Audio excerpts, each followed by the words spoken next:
¿Cómo queremos que el mundo cambie? ¿Con nosotros? ¿Sin nosotros? ¿O contra nosotros?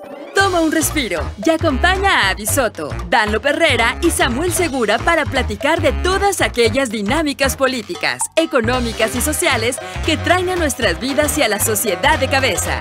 Pero como dicen, echando a perder se aprende. Esta es la tercera llamada. ¡Tercera! Digámosle juntos, ¡yes al mes!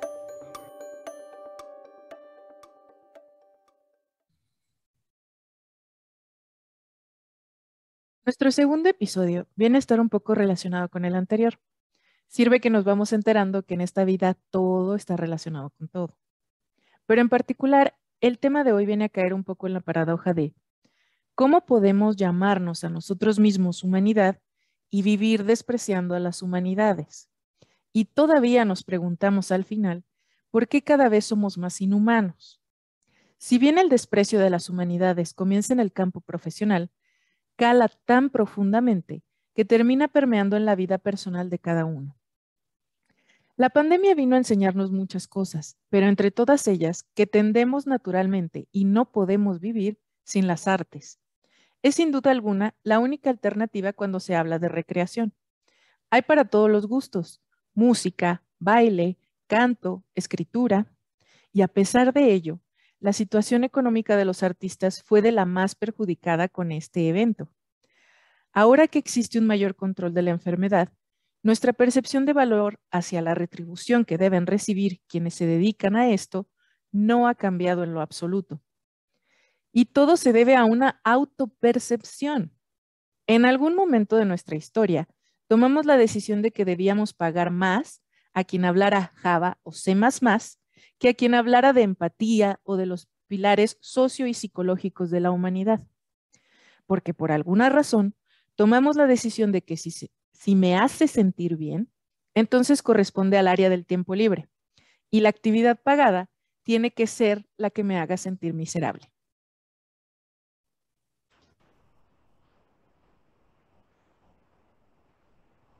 Ay, chicos, pues qué emoción por una parte dar la bienvenida a este segundo capítulo que estamos grabando. Pero la verdad, qué difícil, como les había comentado, qué difícil. Yo sé que yo elegí el tema del día de hoy, una humanidad sin humanidades, pero jamás creí que fuera a ser tan difícil el poder obtener argumentos, porque, bueno, bien se sabe que es más sencillo opinar cuando uno no está dentro, y la verdad es que los tres que estamos aquí estamos bastante dentro del tema que vamos a ver. Así que, pues, veremos qué resultados obtenemos. Y pues, iniciando con el tema, lo primerito sería, al discutir las humanidades, uno tiende a pensar en lo que se conoce como soft skills o habilidades suaves. Y por lo tanto su contrario en el desarrollo profesional de las personas. ¿Cómo está dividido un campo en habilidades suaves y habilidades duras, las hard skills? ¿Ustedes creen que este juicio de valor con el que definen a estas capacidades tiene algún prejuicio para el desarrollo o la elección del individuo entre unas y otras? Hola, pues saludos a todos y la verdad coincido contigo, Avi, los tres participantes del día de hoy, tanto tú como Samuel y yo, venimos del área de humanidades, pero posteriormente algunos, en mi caso, fuimos transitando ya hacia otras áreas profesionales. Y respecto a lo que tú comentas de las soft skills, yo me he dado cuenta cómo si bien hoy en día en esta economía del conocimiento, donde todo apunta hacia la robótica y la inteligencia artificial, sí se le está dando una gran prioridad a las capacidades intangibles que propiamente no te puede dar la tecnología aún, que es, por ejemplo, la creatividad, la capacidad de asociación, la empatía, el desarrollo del talento humano, que yo creo que esas van a ser servicios o funciones que se están convirtiendo en muy necesarias hoy en día en esta economía que nosotros creemos que está un poco deshumanizada. Entonces, yo no creo que sea una cuestión de estar menospreciando todas estas habilidades que se generan propias en el campo de las humanidades, que son capacidades de juicio crítico, de asociación, de hacer conjeturas, incluso también la parte de plantear escenarios futuros. O sea, la parte de la prospectiva requiere una capacidad muy propia del pensamiento analítico, que esto te lo da mucho las humanidades, la perspectiva. Entonces, yo creo que no. Lo que hace falta nada más es replantear la función de las humanidades en una economía que es, hasta ahorita, de las 4 revoluciones industriales, por así decirlo, que ha tenido el ser humano, es la más retadora, porque se está dando un paso mucho más acelerado, y creo que hoy en día las humanidades necesitan salir de su ensimismamiento y de la contemplación. Necesitan ser un poquito más prácticas, pero esto es lo que yo quisiera plantear más adelante conforme nos adentremos en la discusión. Fíjate, antes de escuchar a Samuel y que se me pierda el punto, estoy de acuerdo contigo hasta cierto grado, Daniel, porque si bien sí creo que la sociedad considera que son importantes las que se denominan habilidades suaves, y lo mencioné en la introducción, creo que su juicio llega hasta ahí, hasta decir, no, es que sí son importantes, pero ya no va a un campo de acción ni a un cambio, que era lo que decía, por ejemplo, en la cuarentena, cómo todo el mundo se dio cuenta de que no podemos vivir sin el arte, que la música es importante, que la expresión artística, pero la situación de los artistas no ha cambiado, no se ha hecho nada, no está más que esa apreciación de que, pues sí, es necesario y sí es evidente que lo ocupamos, pero no se hace nada al respecto. ¿O qué opinas, Samuel? Pues yo creo que más que nada hay como una división un poco en la manera en la cual está articulado el mercado laboral, ¿sí? Entonces, un poco para retomar la idea de esta distinción que se hace entre soft y hard skills, yo creo que lo que pasa es que al nivel más bajo, dentro del mercado laboral, las hard skills son básicas como para iniciar, ¿sí? Como es el punto de entrada. Te contratan principalmente porque puedes aportar las hard skills de la talacha, ¿sí? Si eres ingeniero, te van a contratar porque le sabes mover al microchip o lo que te quieras que sepas hacerle, porque sabes hacer programación, porque sabes hacer muchas de estas cosas, ¿sí?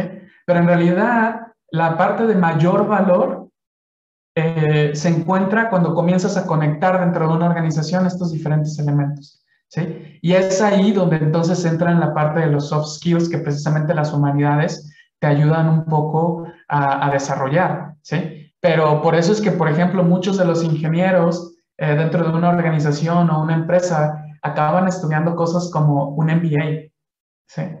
Que incluyen mucho de desarrollo organizacional, psicología, manejar equipos, son de los retos que al final de cuentas se encuentran. Y en algún momento esas habilidades técnicas dejan de tener sentido, ¿sí? Especialmente conforme va subiendo. Para prepararme para este episodio, de hecho, estaba revisando la British Academy. Y ellos tienen un programa, un observatorio que le llaman el Observatorio SHAPE, que es sobre ciencias sociales, humanidades. Es un programa que en inglés básicamente es Social Sciences, Humanities and Arts for the People and the Economy. Eso significa SHAPE. Y entonces crearon un observatorio para ver cómo iban avanzando las cosas al respecto, en Gran Bretaña específicamente, y encuentran que el 58% de los CEOs de las empresas líderes en Gran Bretaña, medidas a través del FTSE 100, que es como el equivalente a algunos de los índices como el Nasdaq, etcétera, etcétera, en Estados Unidos, son o estudiaron ciencias sociales o humanidades, ¿sí? Entonces, ¿qué te dice? Que está ahí. Es más, por ejemplo, si ves el CEO de Goldman Sachs, una empresa de finanzas, 100% estudió historia. Entonces, algo te dice que las humanidades pueden aportar a un nivel y sin embargo, el punto de entrada para la mayoría de las personas no es ahí, no es en ese nivel donde se requieren esas habilidades básicas. Y yo creo que eso genera muchísima frustración al final de cuentas cuando los egresados de humanidades, ciencias sociales, arte, se enfrentan al mercado laboral, ¿no? Es la tiranía del mercado laboral, si tú quieres, esta estructuración.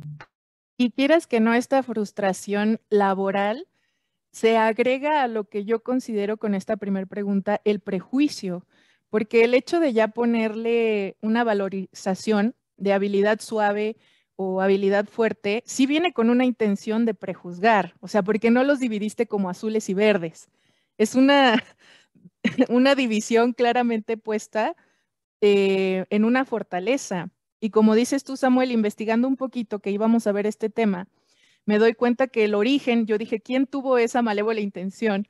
Y el origen de estos términos viene de los militares en Estados Unidos en el 68, en el que se comienzan a dar cuenta, los militares están trabajando con máquinas y ellos se dan cuenta que las personas que logran dominar más rápidamente estas máquinas son las que llevan un buen liderazgo. Pero los jefes de estos equipos militares dicen, nosotros no estamos desarrollando aquí liderazgo, aquí vienes a saber trabajar la máquina. Y entonces ellos dicen, si estás trabajando con una máquina, de ahí comienza la definición, ellos sacan, son hard skills. Si no estás trabajando con una máquina, son soft skills. Y entonces el mercado, que se da cuenta de esta definición, se acerca y dice, pero hay muchísima gente que no trabaja con máquinas. ¿Cómo lo podemos aplicar para la gente que trabaja con papel? Ah, pues entonces es fácil. Si son cosas que yo conozco, de mi conocimiento son hard skills. Si no las conozco, son soft skills. Pero fíjense todo cómo inició la definición y cómo el mismo mercado y este desprestigio inicial en el mercado laboral ha venido a modificar, yo creo, este significado. Como les comentaba para una segunda pregunta, un reciente estudio de la Universidad de Harvard, les había compartido, concluye que el 85% del éxito profesional, como decía Samuel en los ejemplos que estudió, proviene de las soft skills y solamente el 15% de las hard skills. ¿Por qué creen que el hombre, a pesar de estos resultados, continúa valorando económicamente más las habilidades que dan únicamente el 15%?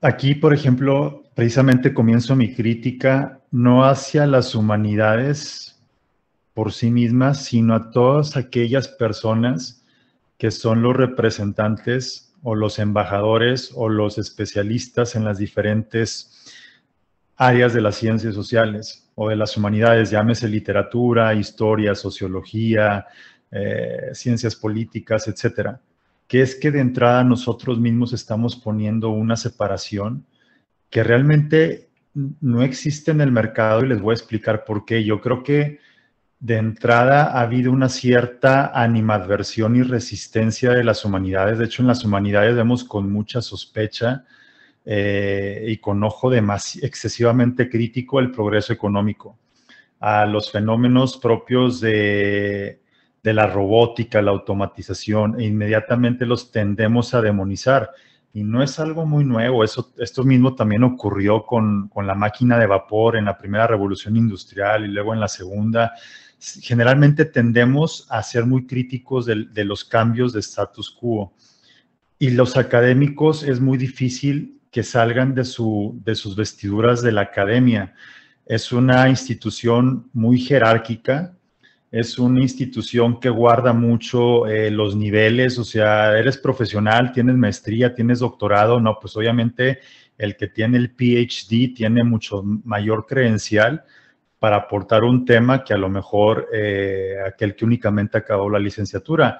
Y creo que los tres podemos dar testimonios de que en los círculos académicos, en las pláticas, en la argumentación, inmediatamente tendemos a aventar por delante las credenciales. En esta nueva economía, prácticamente el mindset, la mentalidad es totalmente distinta a la de la academia. En esta tecnología prácticamente no hay jerarquías, es más horizontal, es más adaptativa, es más flexible, e incluso yo les puedo decir que esta economía a la cual nosotros decimos que rinde un culto fanático hacia las hard skills, estamos totalmente equivocados. Lo que pasa es que creo que la academia no se ha acercado al sector privado, no se ha acercado a estas nuevas industrias, porque hay diferentes funciones, lo que son los project managers, los scrum masters, que fungen una labor de coach, no tanto para operar máquinas, no tanto programar, pero precisamente para detonar el talento y las capacidades de los equipos que están especializados en las hard skills. Lo que pasa es que muchas veces nosotros no queremos salir de nuestra zona de confort, de la academia, que es la investigación, y muchas veces esa investigación está muy orientada a nuestras preferencias, a lo que a mí me gusta investigar. O sea, y muchas veces estas investigaciones no tienen una aplicación práctica para las empresas. Ya nada más para cerrar este comentario, ese es uno de los grandes problemas que hay aquí en México. Estoy involucrado en un proyecto de clústeres hace 8 años, donde los empresarios decían, es que los académicos están pensando en el hipertopus uranus, o sea, no entienden que nosotros tenemos un enfoque mucho más práctico, y de repente ellos nos hablan de cómo deben de ser las cosas, pero nos hablan en sus términos. Entonces yo creo que las mismas humanidades son las que, no por naturaleza, sino las personas que están involucradas en las humanidades, es muy difícil que logremos sacarlas de ese espacio del rigor académico, de ese espacio tan puritano, que prácticamente provoca que nosotros mismos nos aislemos. Mira, yo voy a ser aquí un poquito abogado del diablo. Me agrada que hayas puesto un ejemplo que tuviste tú, porque pues de qué vamos a hablar más sino de lo que nos ha tocado vivir nuestras experiencias. No voy a dar nombres, porque no es el caso aquí venir a exponer, pero voy a hablar de una situación que me tocó a mí en particular. Ahorita que comentas, los pusiste tú de manera muy noble, porque era como yo le decía a Samuel, el luchar por las humanidades no es el decidir estar siempre en contra, como dices tú de los proyectos, es estar a favor, pero analizar la razón por la que estoy a favor, tener argumentos.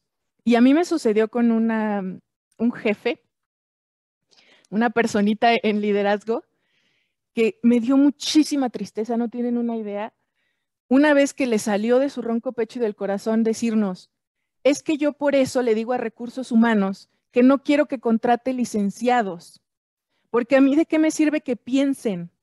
Yo lo que quiero es que dar órdenes y que hagan lo que digo, y para eso me sirven las mulas, no los títulos.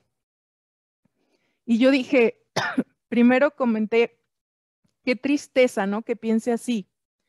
Pero ya yéndome un poco más profundo, la humanidad piensa de la misma manera, aunque no lo saquen esas palabras, porque yo lo he dicho 1000 veces. ¿Por qué las tecnologías o los avances tecnológicos se están yendo a quitar trabajos? Básicamente, a desarrollarse en los campos que ya están desarrollando los humanos. ¿Por qué no van a desarrollarse en los campos que no son posibles para la actividad humana? Pues porque para un hombre es más fácil trabajar con una máquina.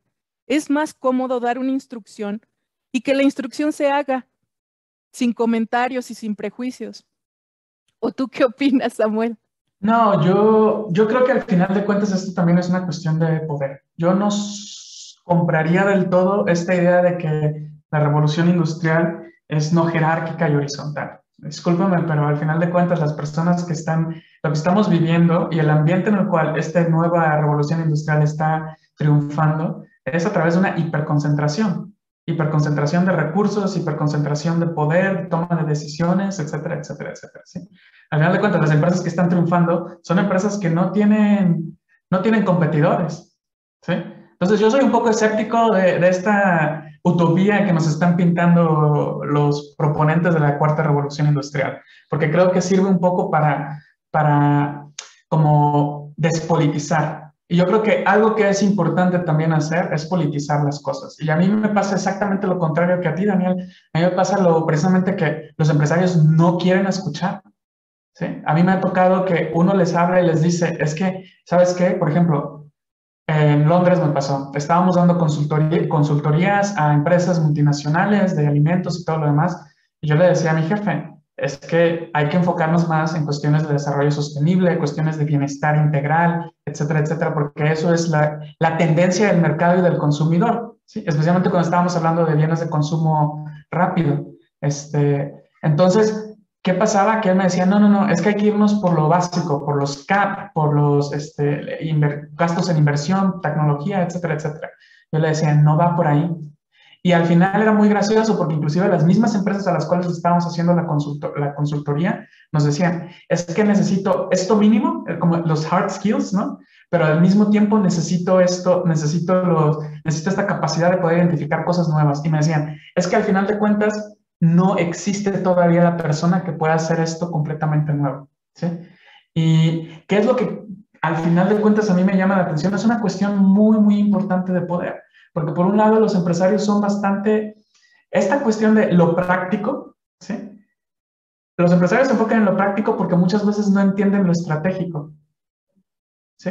Y por eso se quedan en lo que sí conocen, que es la parte muy, muy práctica. Y creo que se trata de hacer un balance entre los dos. Porque es cierto, yo también estoy de acuerdo que algunas veces como académicos, y ahí pongo mi gorrita de académico. Es cierto, a veces yo también escucho a mis compañeros, por ejemplo, en departamentos o en juntas, y digo, pero es que, ¿por qué estamos tan desvinculados, no? Entonces, parte también del ejercicio es cómo mantenemos esa vinculación. Pero yo creo que es una sordera en ambos lados y sí necesitamos como reconocer eso, porque al final pasa precisamente lo que dice Abby. Lo que a ella le sucedió en su experiencia es una cuestión de poder netamente, ¿sí? Porque la gente no está habituada, y especialmente los empresarios mexicanos, no están habituados a tomar decisiones democráticas. No saben trabajar en democracia, ¿sí? Y no saben, por lo tanto, hacerle frente o escuchar a personas con pensamiento crítico. Ay, pues se ha comenzado a encender claro. este tema. ¿Querías agregar algo, Daniel? Sí, lo que pasa es que también el mundo de la iniciativa privada hay que clasificarlo muy bien. Tenemos a las grandes corporaciones, pero creo que sí un fenómeno social que se ha presentado en los últimos 10 años precisamente es el mundo de las startups, de los emprendedores. Incluso también de este sector salió uno de los grandes fenómenos que va orientado precisamente a la desconcentración y descentralización del poder en la cuestión del manejo monetario, y es con las criptomonedas. O sea, realmente no sabemos hacia dónde nos va a llevar este fenómeno, pero estamos viendo cómo fue un movimiento contracultural donde ya precisamente iba orientado a decir, oye, ¿por qué los bancos centrales tienen que concentrar la parte de la política económica de los países? Y esto también lo ligo a lo que mencionó Abby al principio de este episodio de los artistas. Si vemos a los artistas de la forma convencional, o sea, aquel pintor que pinta sus cuadros y va a la calle a venderlos y las personas, si los venden 1,000 pesos, se los va a regatear en 500 pesos, pues obviamente estamos viendo el arte de una manera que no es muy distante del arte del siglo XVIII, XIX, ¿no? Que tú haces una obra y le estás viendo de una manera donde pues tu dinero va en función de del número de obras que realices, de la calidad y del prestigio. Pero tuvimos en esta pandemia un fenómeno como los NFTs, los tokens no fungibles, donde hubo artistas que aprovecharon esta tecnología para comenzar a escalar su producción artística. O sea, a lo que voy es a esto, y lo mencionó Samuel y lo mencionaste tú, no es una pelea entre ambos mundos, sino cómo estamos empezando a entablar los puentes entre un sector y otro para poder hacer una complementariedad. Por ejemplo, las industrias creativas o lo que le llaman la economía naranja, o sea, realmente hoy en día tenemos una economía sumamente creativa y realmente aquí los técnicos, los poseedores de las hard skills necesitan de la innovación, y la innovación generalmente se encuentra en el ámbito de las humanidades y no se refiere a crear algo nuevo totalmente desde cero, sino tener la capacidad de decir, dentro de lo que ya se ha creado, ¿qué pasa si juntamos estas dos cosas que aparentemente no tienen nada que ver en común, pero de aquí puede surgir algo? Ese tipo de capacidades no te las da una máquina, te la da una cuestión cerebral. Entonces, sí hace falta, sobre todo en los países latinoamericanos, una cultura o romper con los paradigmas de la economía del siglo XX. O sea, que la economía del siglo XX eran sistemas muy rígidos y estas separaciones de que hay ingenieros, abogados, denostación, ¿verdad?, entre unos y otros. Créanmelo que los países que han logrado despojarse de estos viejos esquemas y al contrario se acercan, uno de los principios básicos de esta cuestión de la nueva economía es no asumir que lo sabes todo, sino tener la humildad de ver qué es lo que están haciendo otras personas y ver cómo te complementan a ti. Por eso digo que no nos vayamos a las grandes corporaciones, sino que el cambio está siendo bottom-up. O sea, desde hoy en día un chavito se junta con otro y puede crear una empresa multimillonaria únicamente con una computadora. Anteriormente, ¿cuándo podíamos ver eso? Tenías que seguir la escalera corporativa, era mucho más progresivo, tomaba más tiempo. Hoy en día yo creo que Samuel hablaba de la concentración del poder. Hoy en día yo siento que estamos ante la tendencia de que la tecnología nos está permitiendo hacer lo contrario, de desconcentrarlo. Obviamente, como en toda gran crisis, se están revelando las estructuras, o sea, lo que tratan es como que de acallar este tipo de movimientos, pero casos hay muchos. La primavera árabe se dio precisamente con un movimiento en redes sociales. O sea, yo creo que estamos en esta transición donde nos estamos despojando de la forma de pensar del siglo anterior y estamos descubriendo cuál va a ser la nueva forma de pensar, ¿no? Y en esa nueva forma de pensar, las humanidades tienen un papel fundamental, yo no lo quito. El detalle es de que necesitan despojarse, necesitan desanclarse un poquito de la historia y pensar más en el futuro. Las humanidades las tendemos a romantizar mucho y tienden mucho a anclarse en el pasado, en la melancolía de los años gloriosos, ¿no? Creo que las humanidades tienen que dar ese salto de fe hacia lo nuevo. Eso te iba a comentar hablando del romanticismo de las humanidades y de que a pesar de que se nos considera dentro de las soft skills, estamos hablando ya, tú mencionaste revoluciones. Yo había encontrado que incluso dentro de la literatura hay muchísimos ejemplos de ese tipo de revolución en el que a las humanidades efectivamente se les considera una amenaza, sobre todo para los gobiernos establecidos. Tenemos ejemplos de la rebelión en la granja, Fahrenheit 451, 1984. Lo que me lleva a preguntar, ¿se puede hablar de una extinción total de las humanidades? Y de ser así, ¿cuáles serían las repercusiones, Samuel?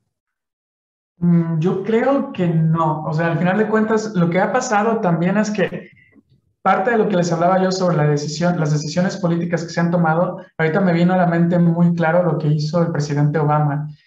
Una vez que toma el poder en el 2009, para el 2010, saca esta idea de vamos a impulsar todo lo que es STEM y todo lo demás, la educación, ¿no? Y como que le dio esa prioridad. Y sin embargo, al cabo de unos cuantos años se dieron cuenta de que no todo podía ser únicamente STEM, ¿no? Y entonces empezó a haber todo un replanteamiento al respecto de eso. ¿Por qué? Porque al final de cuentas lo que hemos ido descubriendo es que a lo mejor Daniel, otra vez, yo creo que Daniel está romantizando un poco la tecnología, para ser sinceros, porque digo, no es que un chico cualquiera con una computadora pueda hacer las cosas, ¿sí? Son normalmente gente que vienen de un background social privilegiado, y es más, reconocer que con una computadora puedes hacerlo todo es precisamente el reconocimiento de la existencia de una brecha digital. Porque al final de cuentas hay una gran cantidad de personas que no tienen acceso siquiera a eso, ¿sí? Y a la infraestructura que eso quiere decir. Pero dejando a un lado esa parte, ¿sí? esa crítica que creo que sí quería hacer, es también el hecho de que al final de cuentas tenemos como que las humanidades no van a poder desaparecer, aunque los grandes proponentes del STEM lo quieran hacer, porque nos estamos dando cuenta que los algoritmos reproducen nuestros sesgos. reproduce nuestros prejuicios, ¿sí? Y la tecnología en sí misma requiere una reflexión ética, que creo que yo ya he mencionado antes, y esa reflexión ética se da a través de muchos de estos soft skills o habilidades suaves, como se traduce, que las humanidades y las ciencias sociales dan, ¿sí? Entonces, por ejemplo, en Stanford, una universidad que apoya muchísimo la tecnología, ¿no? Las grandes empresas como Alphabet, Meta, etcétera, etcétera, han salido de alguna u otra manera con apoyo, grandes graduados de esas universidades, y al final de cuentas lo que dicen y reconocen es, hay todo un campo o un área a través de la cual las ciencias sociales están contribuyendo, ¿no? A través de los comités que dirigen cómo moderar contenidos, ¿sí? A través de podernos decir, ok, ¿cuáles son los límites que se les va a poner en campañas políticas? ¿No? Todo esto es de los algoritmos y demás, ¿sí? Entonces yo creo que no va a desaparecer, creo que estamos más bien como en un péndulo y venimos un poco saliendo, yo creo, del péndulo enfocado en STEM. Y ahorita nos estamos dando cuenta de lo que se llama como los efectos de segundo orden de la implementación de este avance tecnológico, es decir, las consecuencias imprevistas, y es ahí donde entonces otra vez las humanidades y las ciencias sociales van a recobrar su valorización.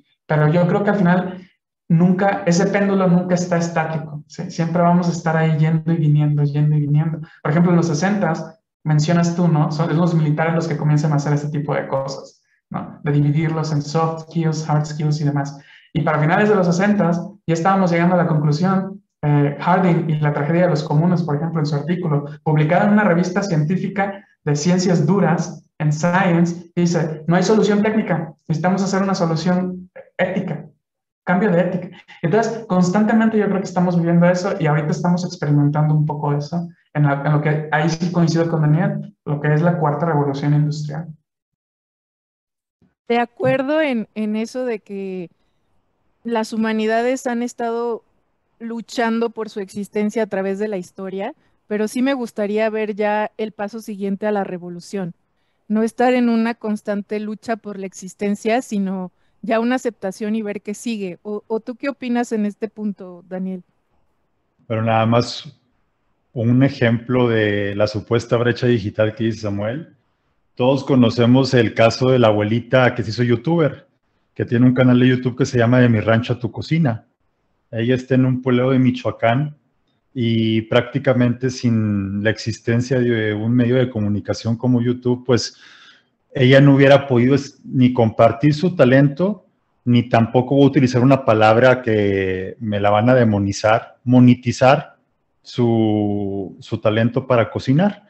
Y como ese caso hay muchos otros, que si bien este ha sido un gran dilema de la tecnología es ¿para qué lo utilizas, no? Porque así como está el caso de esta señora, pues también están los asegúnes o las cosas en las cuales la tecnología ha servido para algo contrario. Entonces, precisamente ahí es donde entra la gran riqueza de la tecnología, de las humanidades.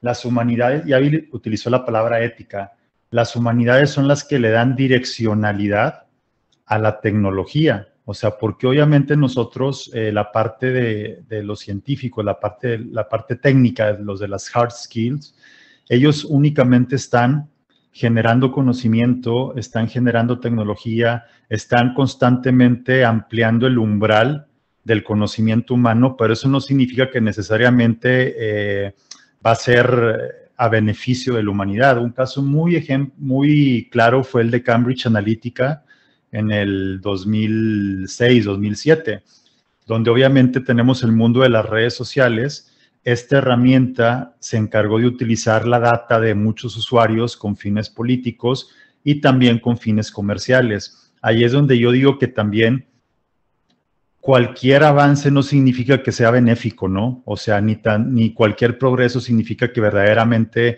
es hacia donde nos va a llevar a la humanidad a un mayor estado de bienestar. Ahí es donde sí necesitamos de aquellos que conocen la historia, que han venido siguiendo el rastro de la evolución humana y son los que tienen la capacidad de decir, espérate, por ahí no es el camino. El detalle es que precisamente necesitamos que también se sumerjan en este mundo y Avi decía la palabra extinción. Y la palabra extinción es muy interesante porque realmente si nos vamos a la teoría evolutiva, o sea, de la evolución, ¿cuáles son las especies que dejan de vivir, que se extinguen? Aquellas no son aquellas que permanecen iguales con el paso del tiempo y se imponen, son aquellas que logran adaptarse ante nuevos entornos y nuevos ambientes. Lamentablemente hoy en día las humanidades en México, y a lo mejor aquí corrígeme Samuel, tú que perteneces a la academia, y en Latinoamérica están dejando de existir clases como literatura, que yo creo que nosotros tres las llevamos y la verdad nos abrió un panorama porque nos hizo humanistas, o sea, y eso nos permite entender que el ser humano debe estar al centro de cualquier iniciativa, de cualquier índole que sea, pero están dejando de entrar en el plan de estudios precisamente porque no están logrando adaptarse.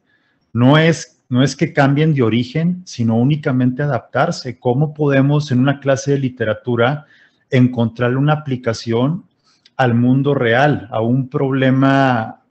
Tenemos que encontrar esas conexiones o esos puentes con la realidad, con lo que estamos viviendo, con los fenómenos actuales para poder encontrarle una utilidad práctica en el aquí y en el ahora, no únicamente leer el libro de Mian de Hermann Hesse nada más por leerlo. La riqueza está en ver cómo ese libro, que se escribió hace más de 200 años, puede tener no 200 años, aquí sí corríjanme, no recuerdo exactamente cuándo se escribió, pero cómo ese libro me puede ayudar a solucionar un dilema actual del siglo XXI. Ahí es donde está el verdadero reto de las humanidades. Encontrar, traer esas cosas que perduran con el paso del tiempo y perduran precisamente porque logran encontrar vigencia en lo actual. Y creo que hoy en día las personas que se encargan de enseñar humanidades han perdido esa noción. Es más, incluso hasta han perdido la pasión. No, yo coincido contigo, Daniel, en ese punto. O sea, estoy completamente de acuerdo en lo que estás diciendo, que sí necesitamos como actualizarnos en la academia, ¿no? Y el hecho, y creo que al final sí se está haciendo. Por ejemplo, a lo mejor no tan rápido en México, pero sí, por ejemplo, me tocó en Gran Bretaña ir a seminarios sobre enseñanza de historia con métodos digitales. Y es impresionante lo que uno puede hacer a través de los métodos digitales. En Londres también me tocó ir a una presentación como de avances de investigación de un chico mexicano que estaba haciendo su doctorado en humanidades en King's College London y que nos estaba mostrando cómo estaban haciendo con base en la biblioteca digital de videos que tiene, por ejemplo, la BBC, que es una de las colecciones más grandes también de videos, porque data desde finales del siglo XIX, cómo están intentando crear a través de algoritmos nuevas maneras de hacer lo que se dice storytelling, ¿sí? Entonces, por ejemplo, hay cosas muy, muy interesantes que están ocurriendo en las humanidades digitales, como se les llama hoy en día, y que de hecho es una de las apuestas que, por ejemplo, se le está haciendo a través de la British Academy, que les mencionaba. Tiene un programa muy, muy fuerte en eso. Y al final de cuentas también, los grandes países son los que están invirtiendo fuertemente también en las humanidades. Suiza, por ejemplo, Suiza tiene un programa de apoyo a los doctorantes no solamente en cuestiones de ciencias, tecnología, etcétera, etcétera, pero también en cuestiones de humanidades y ciencias sociales, ¿no? Y es un programa específico que te da 2 millones, 3 millones de pesos, el equivalente, para que tú hagas tu doctorado y además tengas toda tu beca de investigación para que tú puedas hacer estancias y todo lo demás. Ese tipo de apoyos yo creo que en América Latina nos está haciendo falta. Y lo otro es la vinculación. Y ahí estoy yo de acuerdo, que al final no se trata tampoco de oponernos entre la academia y el sector privado, sea cual sea, ¿no? Sean los empresarios tradicionales, sean los startups y todo lo demás. Creo que lo que necesitamos crear son foros donde podamos como conjuntarnos, ¿no? Y crear este conocimiento, porque también a veces lo que pensamos es que todo conocimiento es conocimiento científico, y en realidad no. O sea, hay conocimiento práctico, ¿no? Lo que se conocía como la frónesis, y es en ese elemento donde todo lo que tiene que ver con la practicidad, y por eso es la importancia de la transdisciplinariedad. No todo el conocimiento se produce únicamente en una universidad, pero eso es un debate que data desde los 60, ¿sí? Con teorías de sistemas, donde estábamos diciendo, tenemos que crear estos conjuntos, y sin embargo muchas veces no se crean esos espacios, esos foros al menos. A eso iba, Samuel. Precisamente estoy de acuerdo con ambos en que hay que encontrar esos puentes, pero no me gusta la manera en la que se está viendo, porque yo siento que las humanidades están cruzando el puente hacia las hard skills, porque queremos validar nuestra existencia con su lenguaje y como que no es un terreno de juego justo, lo pensaría yo, como esa famosa imagen que dice no puedes evaluarlos a todos de la misma manera. O sea, con el hecho de querer existir o de ser válidos, metemos materias como métodos cuantitativos que tiene una lógica, vamos a meter métodos cualitativos, porque todo lo tenemos que medir, lo tenemos que entender en un cierto lenguaje que a lo mejor no es el propio para las humanidades, y por eso llevamos las de perder, porque estamos con unas reglas de juego que no nos corresponden. Dentro de las lecturas que habíamos hecho para prepararnos para este tema, había una frase que la verdad me pegaba durísimo, de Nussbaum, que dice: aquellos cuyo objetivo sea maximizar el crecimiento económico pueden prescindir de la capacidad de pensar y de argumentar por uno mismo, si lo que se busca es un resultado comercializable que pueda cuantificarse. No sé qué opinen ustedes de si la humanidad puede continuar dándose ese lujo de crear seres miserables que sacrifican su autorrealización con tal de tener una estabilidad financiera.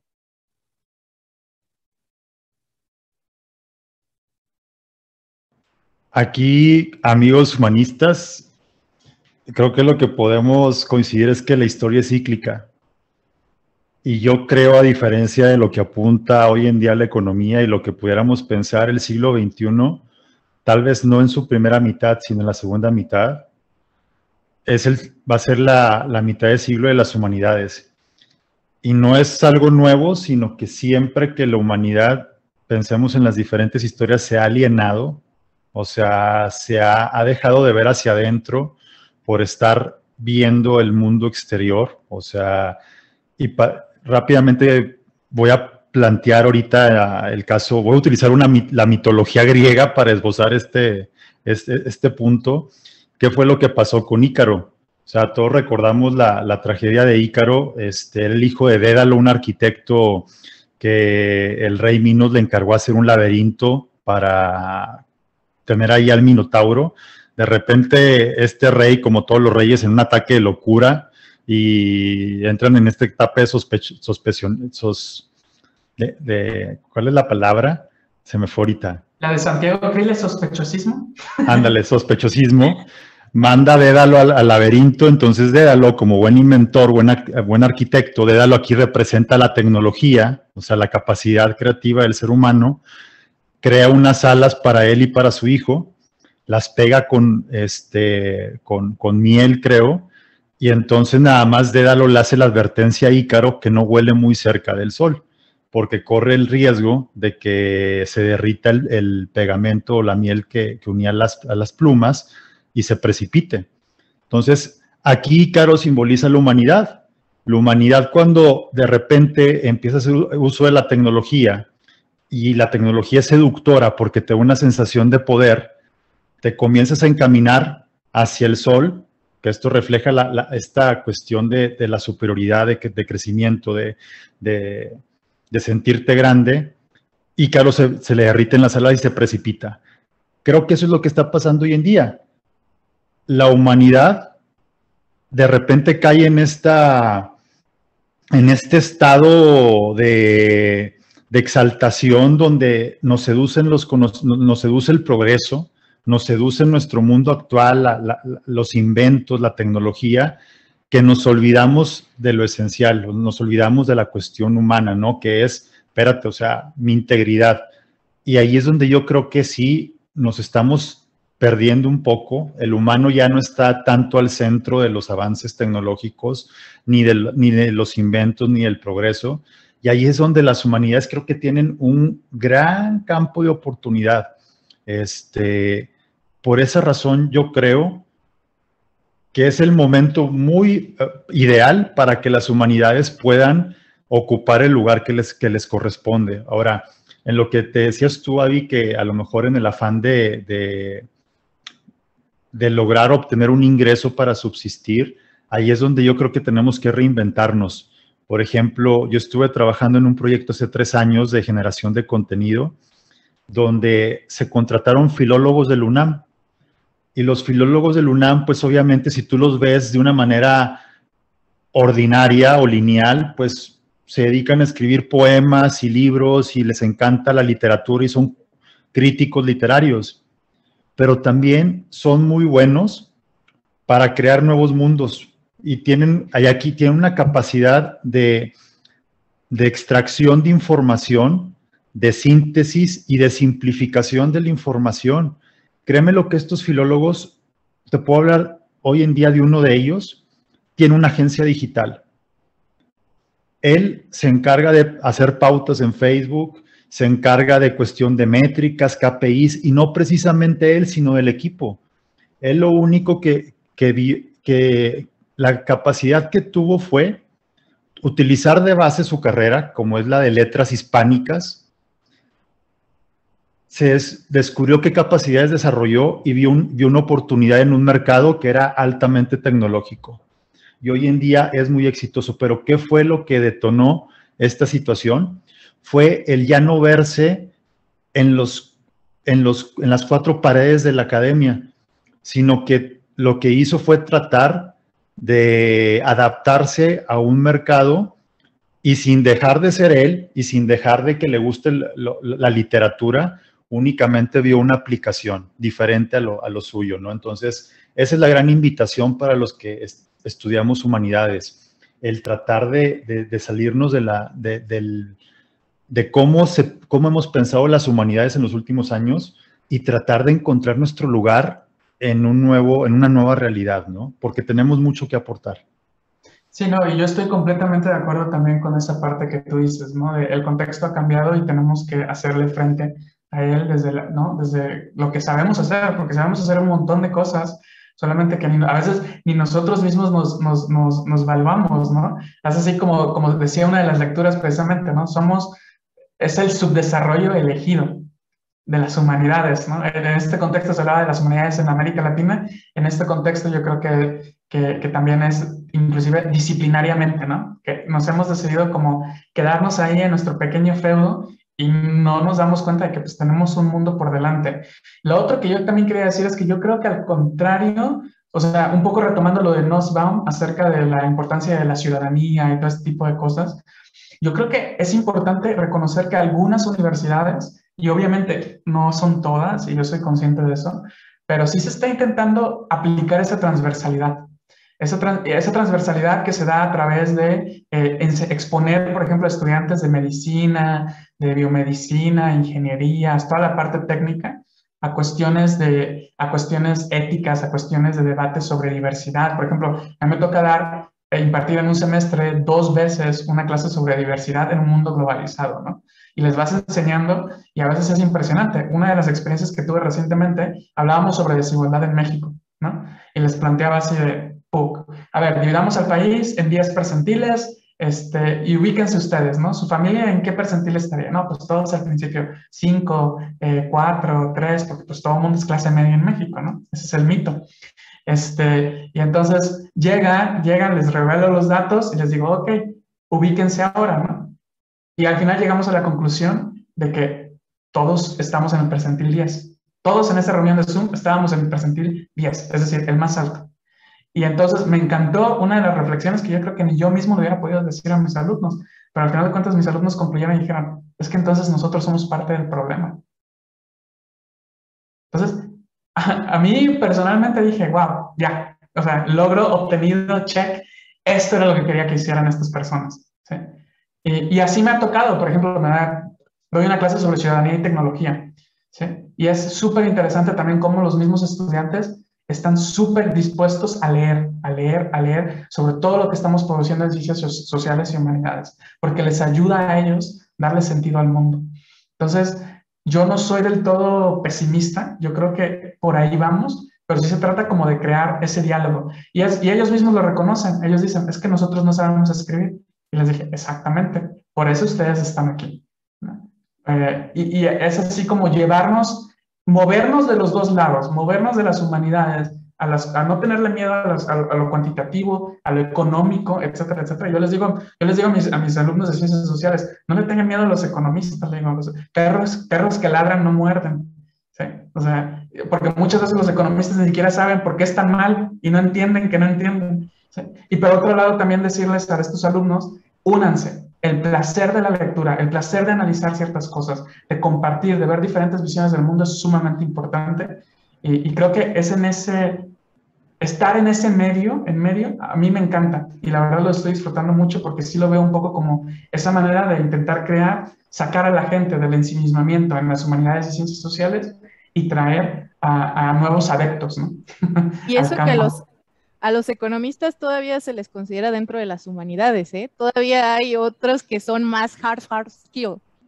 Pero bueno, este tema que nos daría para otros 3 capítulos, tenemos que ir más concluyendo, cerrando, y habíamos quedado de plantear como clausura nuestros escenarios. Yo hablando en un escenario neutro que no cambia la situación en la que se encuentran actualmente las humanidades, creo que si las humanidades se siguen considerando como un lujo y seguimos por el camino en el que nos encontramos, el hombre va a terminar viéndose únicamente como una competencia de las máquinas para el mercado laboral, ya ni siquiera como alguien que las elabora ni que las supera, sino que se va a ver a un nivel de competencia laboral en el que si lo importante es cómo trabaja una máquina, llevamos las de perder. ¿Ustedes qué opinan? A mí me tocó el escenario pesimista. Pues realmente si nos ponemos a pensar, hoy en día en la ciencia ficción encontramos mucho de las aplicaciones de la tecnología. El referente más importante es Isaac Asimov. Entonces, y así hay en los libros, es donde se rompen las barreras de la realidad. Entonces, yo creo que realmente todo empieza con un humanista o empieza con una persona de esta área y únicamente los de las hard skills se encargan de cómo hacerlo realidad. Ahí es donde yo veo la complementariedad. Nosotros somos los que podemos decir el para qué. O sea, el para qué de las cosas, cuál es la trascendencia de hacer algo. Y hablando del escenario pesimista, me voy a remitir únicamente a la región de Latinoamérica, específicamente a México. Y mientras nosotros sigamos teniendo una predilección por el pasado, por los mitos de los héroes patrios, los héroes de la historia, vamos a seguir teniendo nuestra atención hacia atrás, sin ver lo que está ocurriendo, ya no en el futuro, sino hoy en día. Entonces, creo que estamos llegando muy tarde, o vamos muy tarde en la adaptación a estos cambios. Y en esta cuestión de las máquinas y el ser humano, pues ahorita creo que hay muchas dudas. O sea, mencionaba el campo de la ciencia ficción, pero pues realmente vamos a tener que encontrar cuál es nuestra posición en un mundo donde vamos a convivir con máquinas, y cuál es la aportación que tiene el ser humano. Pero ahí es donde los humanistas van a tener que dar sus aportaciones. Pero por lo pronto, en cuestión ya para finalizar la cuestión del escenario, creo que va a haber carencias económicas porque estamos apostando por un modelo del siglo XX, un modelo económico del siglo XX basado en materias primas, basado en máquina intensiva, en la gran industria, y la economía de este siglo XXI para nada es así. Entonces, creo que va a haber un rezago muy importante en México, y hablando en términos generalizados, y va a haber todavía una cuestión más de desigualdad, porque sí hay nichos en México que están totalmente involucrados en la nueva economía, pero el grueso de la población se está quedando muy rezagada. Yo, a mi juicio, y para quedarnos en América Latina, porque creo que pues es muy diverso, ¿no? Y sí me gustaría retomar un poco ese encuadre que Daniel tomó.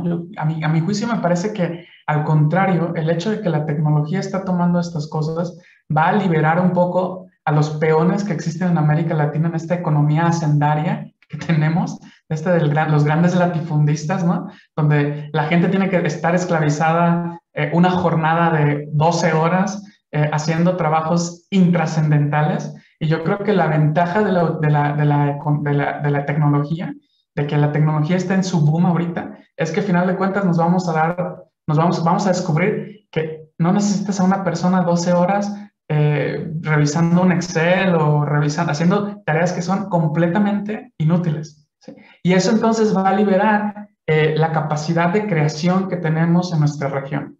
Yo creo que una de las regiones que se va a beneficiar un montón y está inclusive bien documentado por el Banco Interamericano de Desarrollo de la economía naranja es precisamente América Latina, porque tenemos muchas cosas, mucho storytelling que aportarle al mundo, tenemos muchas cosas que enseñarles. Y entonces yo creo que de lo que se trata precisamente es reforzar las humanidades en América Latina. Ese es el reto, pero me parece que por ahí lo estamos logrando. Y por eso, por ejemplo, cosas como Netflix están abriendo oficinas regionales acá, ¿sí? Y me parece que poco a poco por ahí se va a hacer. Al final, es cierto que se requieren cambios, pero yo sí veo que esos cambios están ocurriendo. Se trata de democratizarlos. Para él, hace un último comentario hoy. Para eso, Samuel, se necesita que los gobiernos preparen a la población para que puedan transitar de una economía a otra. Y por lo que yo veo, no, hombre, nuestros gobiernos están pero súper preparándonos para poder yo no creo que es responsabilidad del gobierno únicamente, creo que también es responsabilidad inclusive de los mismos empresarios. ¿Sí? Creo que los empresarios siempre le quieren cargar la manita al gobierno y no, que le metan, que pongan el dinero donde está la boca, ¿no? Como eso da para un siguiente tema, chicos, eso da para un siguiente tema. Round one. Se nos terminó el tiempo de agradecer a todos los que nos escuchan y a ustedes por sus aportaciones y pues nos vemos en el próximo capítulo. Gracias. Este es el final, pero calma, solo de este episodio. Corre la voz y compártelo en redes sociales. Esto fue The Little Mess. Hasta la próxima.